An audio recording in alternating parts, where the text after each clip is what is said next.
Hey everybody, how's it going? So today I'd like to read a study on the safety of Autopilot. There is a study here that is talking about a methodology for normalizing safety statistics of partially automated vehicles.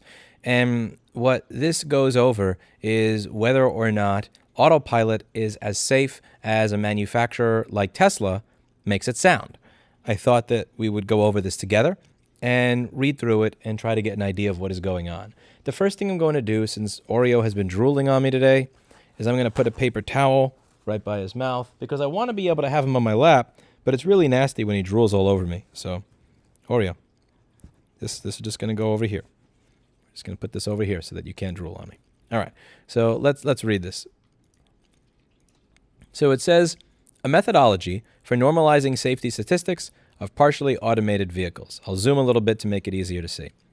It says, the safety of increasingly automated vehicles is of great concern to regulators, yet crash rates are generally reported by manufacturers with proprietary metrics. Without consistent definitions of crashes and exposure, comparing automated vehicle crash rates with baseline datasets becomes challenging. This study investigates the reported on-road crash rates of one of the manufacturer's partially automated driving system.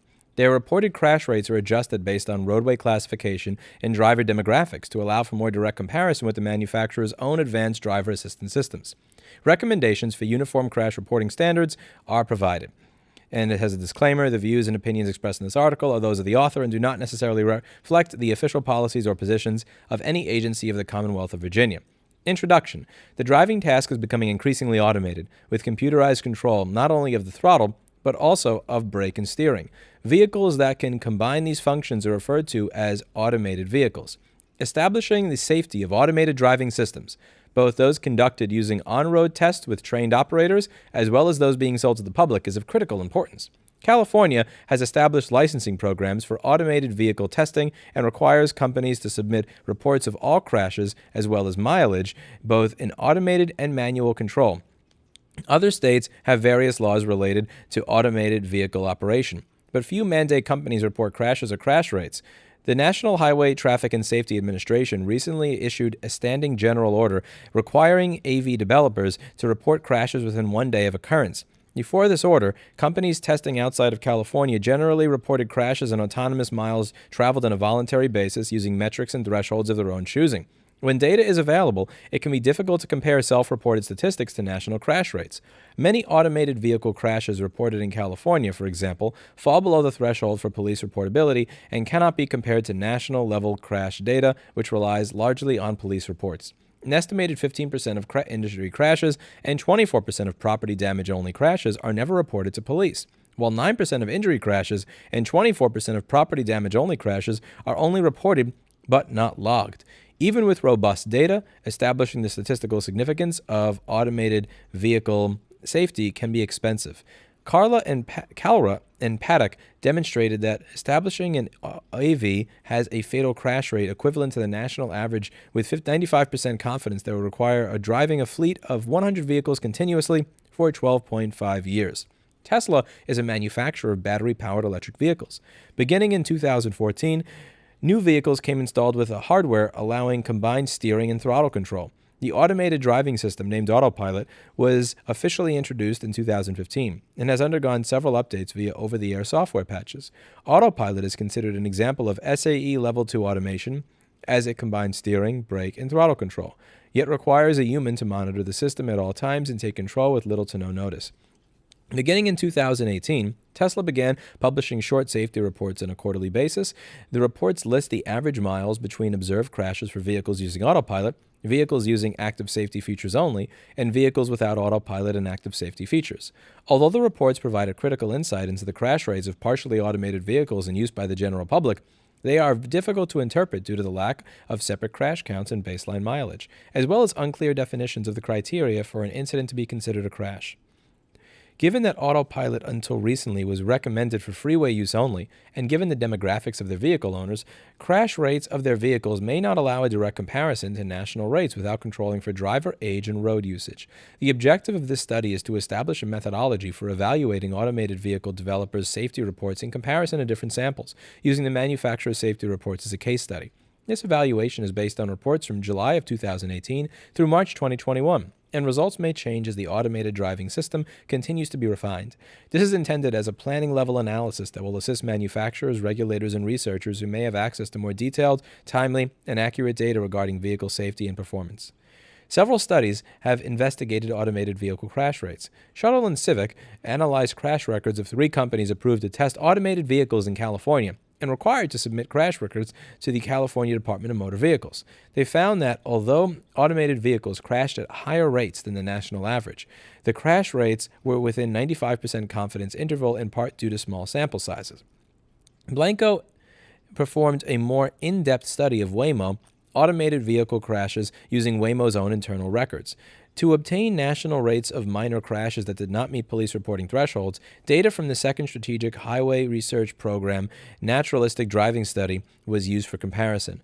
When comparing crash rates of similar severities, the researchers found that Waymo automated vehicles crashed at lower rates than national estimates.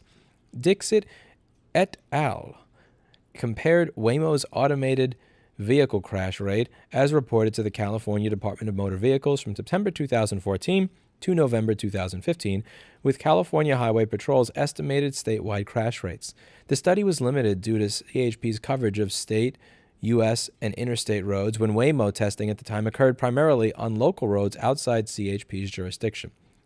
Tia and Kidd analyzed Waymo's automated vehicle crashes in both the California Department of Motor Vehicles reports as well as testing performed outside of California and discussed in Waymo's monthly activity reports.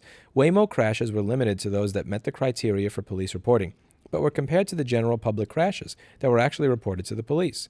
This created some challenges as a significant number of general public crashes that meet the criteria for a police report are either never reported or are reported but not logged into police databases.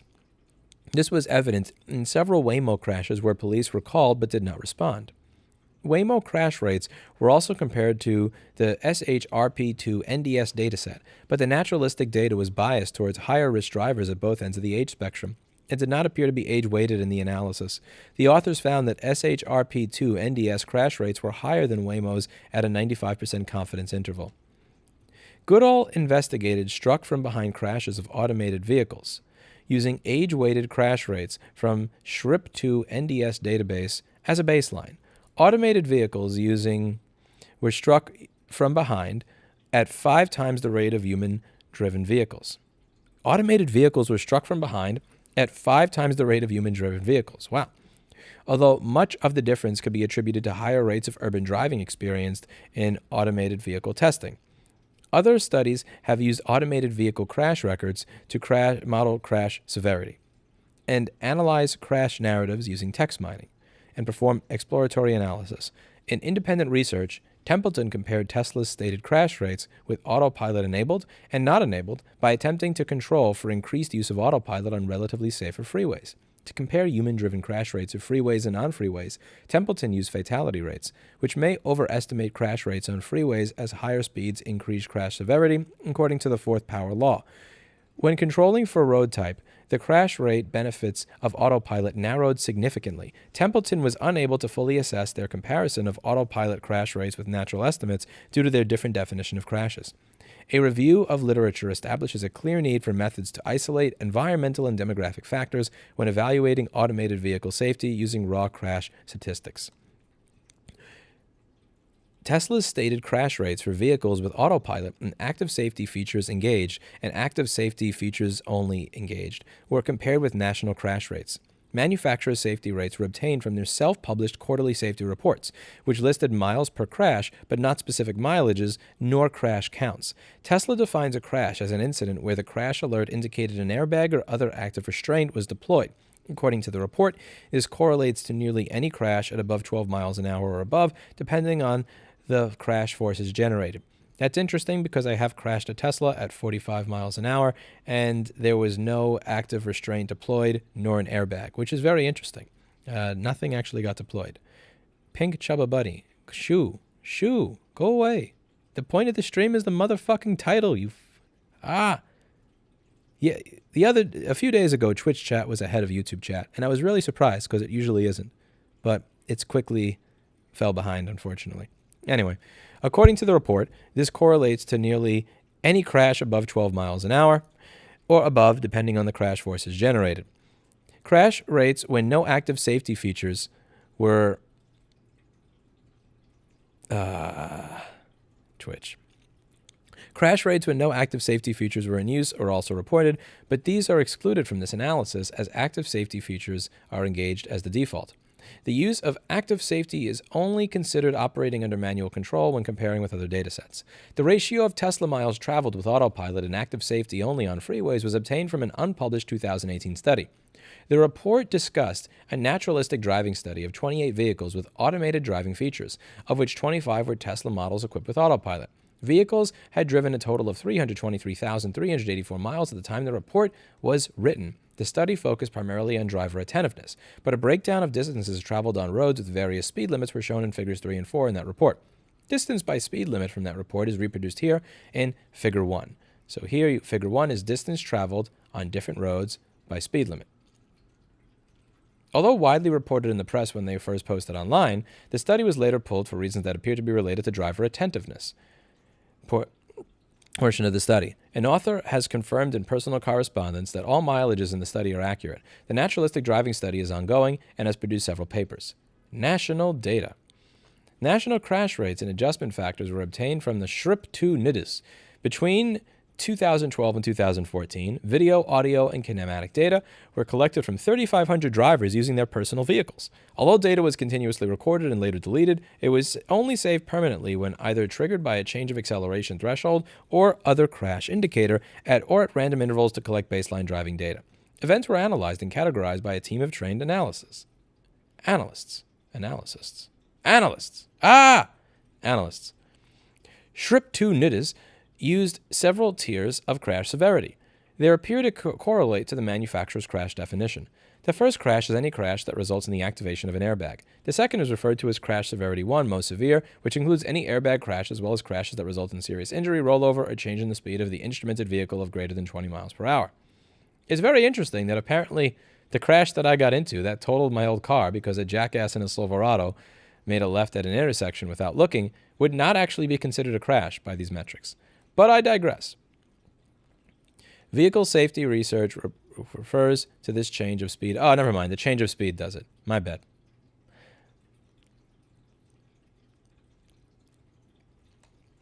Oh my, I looked at chat. Why'd I do that? Why'd I look at that? No. Back to reading. Back to learning. The third is referred to as crash severity 2, police reportable, and includes any crash that does not meet the definition of severe, but either causes an estimated minimum of 1,500 in damages or reaches an acceleration on any axis of 1.3 grams? Grams. The combined severe police reportable metric was selected for use in analysis as part of this effort, as it appears closest to the manufacturer's crash definition. Airbag crashes are included in severe crashes. The SHRIP-2 NIDIS also records baseline mileage data and crash events by the age of the driver and roadway type. Roads are classified based on observation from video rather than speed. Events classified as interstate bypass divided highway with no traffic signals are considered freeways, while all other events are considered non-freeway.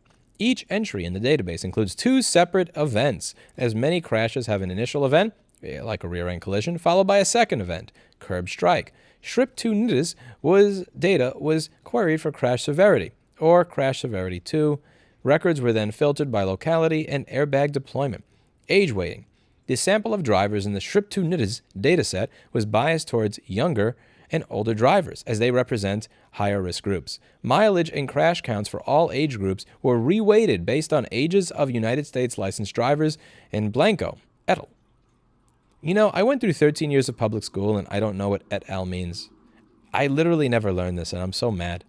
The more that I read scientific papers as an adult, the more mad I am at all the money that got wasted on my public education system. I didn't learn shit for 13 years. Anyway, their calculations are reproduced in Table 1. Age-weighted SHRIP-2 NIDIS data are used throughout the study. So here you have the data is weighed by age and yeah. So it goes over the miles that were driven and the age of the people doing the driving. The analysis in this paper relies on the assumption that the freeway to non-freeway and age group crash ratios found in the SHRIP2 are consistent with the manufacturer's data, as there are no roadway-specific nor age-related factors in the manufacturer's safety report. Crash rates by severity are in Table 2. So here you have the severity of the crashes, minor versus airbag deployment, severe including airbags, and so on and so forth. Although the ages of drivers in Tesla's crash rate data are unknown, their ages could be estimated from a 2018 Democratic survey. Demographic, you dumbass. Jesus Christ, are you illiterate? Of 424 Tesla owners. Age bins were reorganized to correspond to SHRIP2 bins, assigning proportional counts based on the cutoffs. Adjustment methods. Crash rates can be adjusted to account for differences in environment and demographics in different datasets. A sample dataset with crash rate R is exposed to the same variable I at a different proportion than the comparison dataset. In the case study, for example, vehicles running autopilot were driven on freeways 93% of the time, resulting in pi equals 0.93. Ha ha ha. Pi is 3.1415962. I'm going to correct you, scientific study. That's one thing I remember from school. Pi is 3.1415962. No, I'm fucking with you. In the SHRIP2 only 28% of vehicle mileage was recorded on freeways. In the SHRIP2 data, vehicles on non-freeways crashed 2.01% times more often per mile than vehicles on freeways. The observed autopilot crash rate can be adjusted to reflect national driving rates to reflect the crash rate that might be observed if 28% of autopilot mileage was on freeways and 72% were on non-freeways, assuming the 2.01 ratio holds for autopilot. The first step is to find odds ratios for freeway and non-freeway driving in the SHRIP2 data.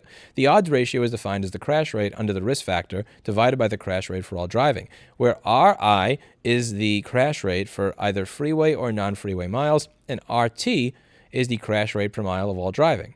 I thought RT was a Russian propaganda news network. These guys don't know what they're talking about. The crash rate Ri can be obtained by solving a system of equations. First, the sum of crash rate R for each risk factor I multiplied by the proportion of exposure spent in that risk factor Pi is equivalent to the total crash rate Rt. In the second equation, the odds ratio formula is rewritten as thing. The value of any crash rate Ri can be expressed in terms of any other crash rate Rr as thing. Inserting this equation into the crash rate summation equation yields... Bruh. I failed pre-calculus, so moving on. Oreo, stop drooling. Oreo, why are you drooling so much, Oreo? Damn. Oreo, get out of here. Get out of here. When pi is expressed as a percentage of the total, then PT equals 1. In applying the methodology, the odds ratio should be calculated from the more detailed database. For this case study, odds ratios were calculated from the SHRIP2 and the Autopilot NDS. Once individual crash rates for each risk factor are calculated, they can be combined into an updated total crash rate using the formula NEO equals 0, RIP-I adjective equals Russian today adjective part-time. But replacing pi with the comparison ratios, as in 28% freeway miles and 72% non-freeway miles. Results. Crash rates using autopilot and active safety features were only compared. In the manufacturer's reports, autopilot is consistently shown to have a higher average distance between crashes, ranging from between 1.46 and 2.35 times greater than active safely only.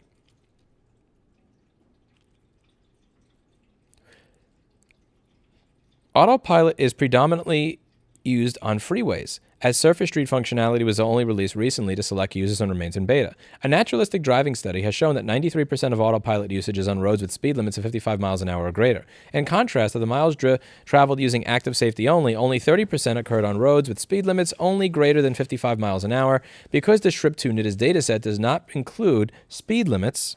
Oreo?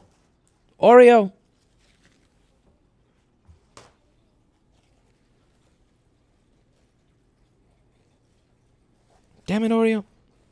Stay on the damn paper towel, you little drooling bastard. You want to sit on my lap, you got to sit on the towel until I can take you to the vet again. I don't know who that is, Kif Tom. Yo, I went to a public school in New York City, man. You guys, stop making fun of my math. I did the best that I could. I went to a public school. Anyway, combined severe and police reportable crashes were then used to calibrate the manufacturer data. The ratio of freeway to non-freeway crashes is 2.01. Assuming that this ratio holds for the manufacturer data, then the crash rates can be adjusted using the methods in the previous section. Variables for Q1 2021 are provided in Table 3. The miles between crashes after adjusting for freeway and non-freeway use is shown in Tables 4 and Figures 2 and 3. Let's take a look.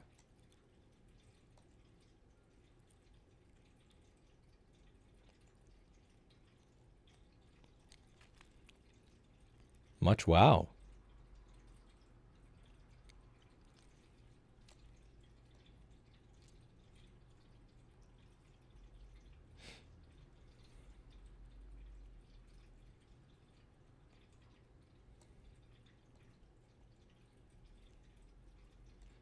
So it looks like the unadjusted is obviously way better than the adjusted, because Tesla's going to cook the books to make the data look better.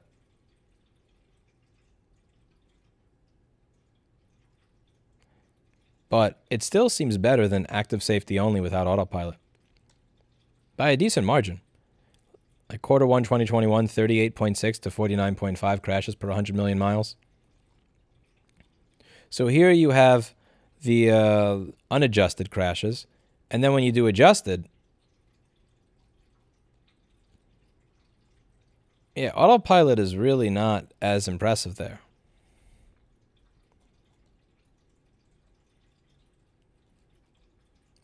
The same procedure was used to adjust for driver demographics. Tesla owners are concentrated in the 50 to 70-year-old age brackets and underrepresented among drivers 16 to 39 and 75 and older. Table 5 lists the percentage of drivers in each bin for both samples. The results compare the crashes per 100 million miles for autopilot and active safety in unadjusted numbers.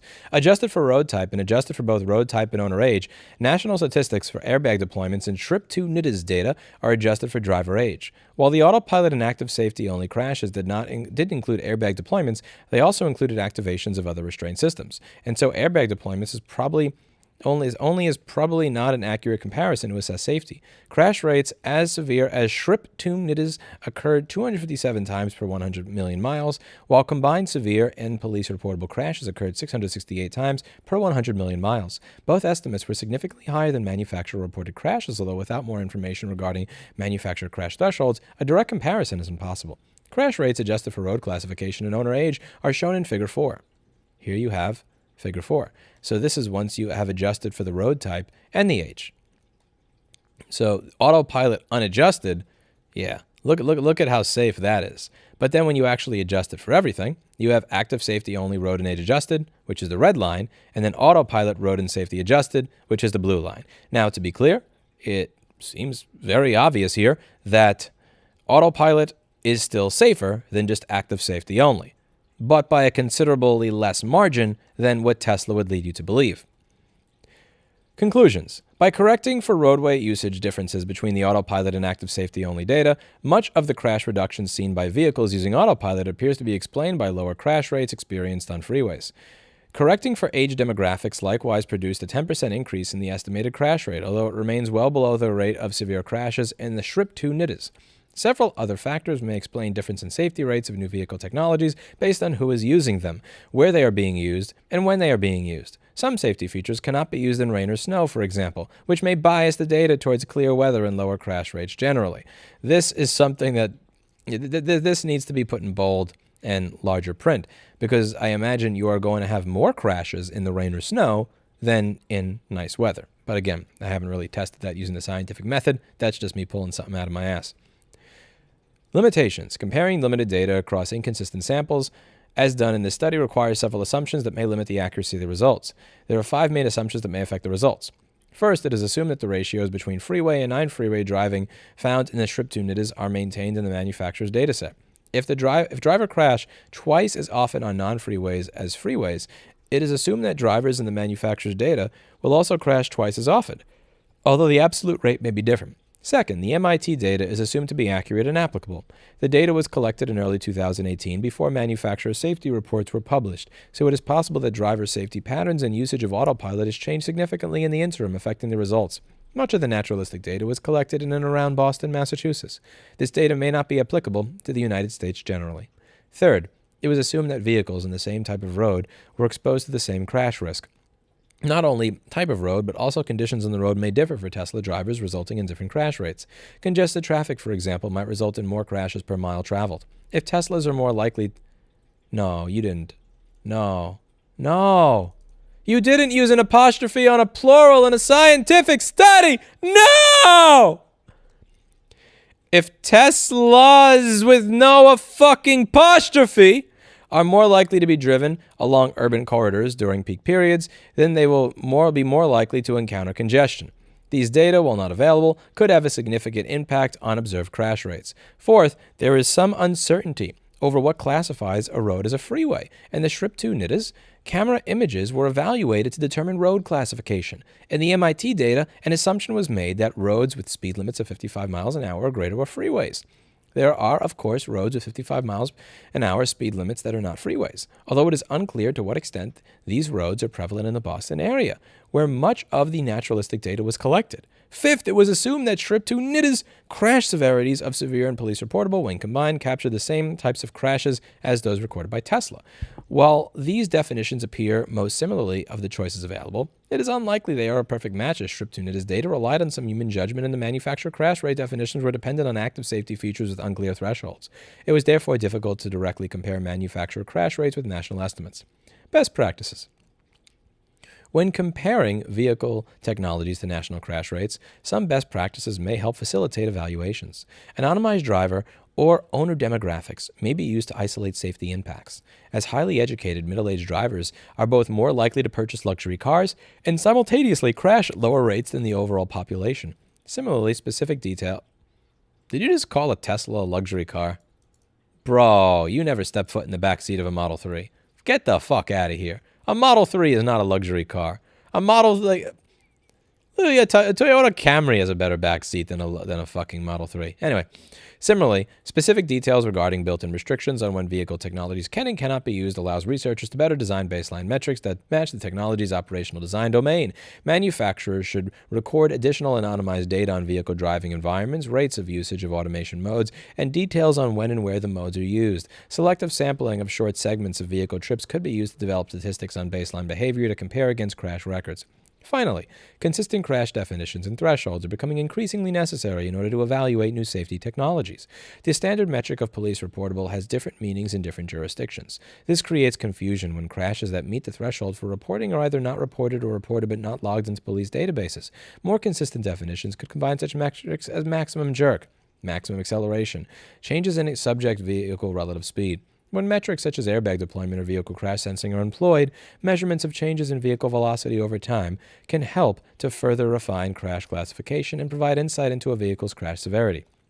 This work was sponsored by the Virginia Department of Transportation, and since it's under funding, I imagine that means they were paid by the Virginia Department of Transportation to conduct the study. Declaration of competing interests. The author has no competing financial interests or personal relationships that could have been appeared to influence the work reported in this paper, although I am confident that Tesla fanboys will say that they are shills for big oil. So this is an interesting little study here. It really does seem to be obvious that the results are kind of biased when it comes to what Tesla is telling you in terms of how much safer it is. To be clear and to give Tesla credit, it is obvious that it is still safer. Again, the blue line is autopilot. The red line is you just driving with the active safety features that are built into the car without autopilot, or just, again, this over here, it is safer. It is safer, which is interesting. But it's not as safe as they will tell you. We just spoke about the luxury chops of Tesla cars yesterday. We did. Yeah, this study, Dr. Evil, is going over whether or not Tesla's BSing you when they're saying how much more safe autopilot is than just being a driver.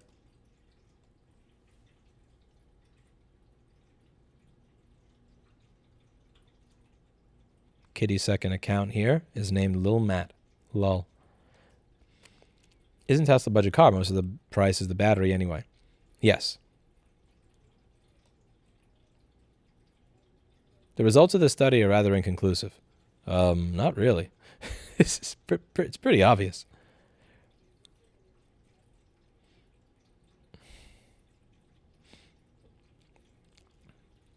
You know what I find interesting? Here's what I find interesting. Right over here, Autopilot and normal people both became safer. Over here, Autopilot and normal people were both less safe. This is very interesting. So I'm very curious, what is it that causes both Autopilot and the human driver to suck or drive really well at different points in time? I think this is when Jay Powell is trying to raise interest rates. So like maybe more people were committing suicide by driving into a tree or some shit because they saw their portfolio go down. I really don't know. I have no idea. I have no idea what would actually cause that.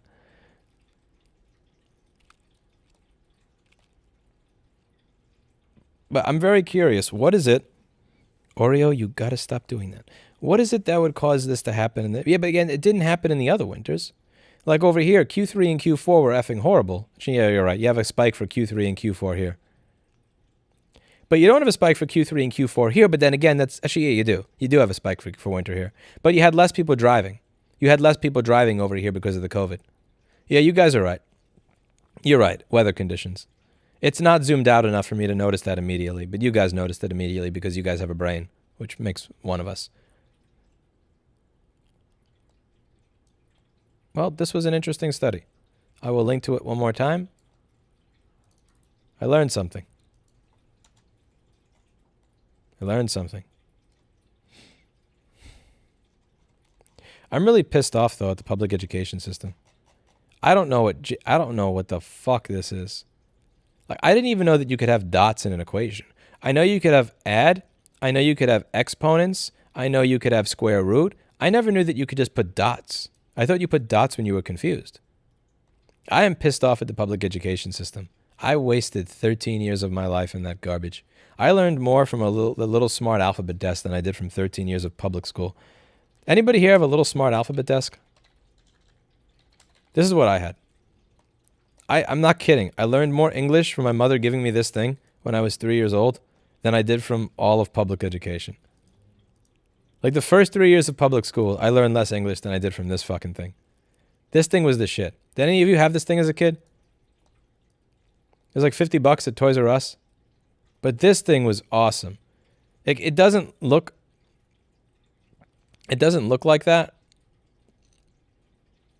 My experience and the experience of millions of other people in the country, Pink Chubba. This thing right here was awesome. You'd have to read the manual and really get into the rest of it to know.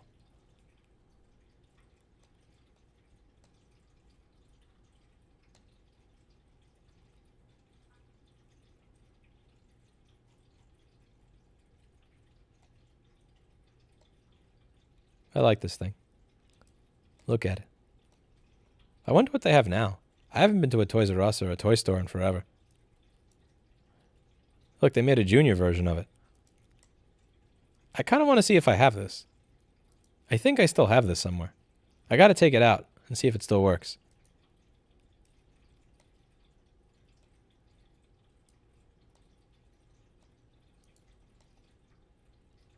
Look, apple, bird, cow, dog, elephant, fox, goat, horse, insect, jam, kite, lion, monkey, nail, octopus, pig, queen, robot, sun, top, umbrella, vase, wagon, xylophone, yo-yo, zebra, star, circle, triangle, square.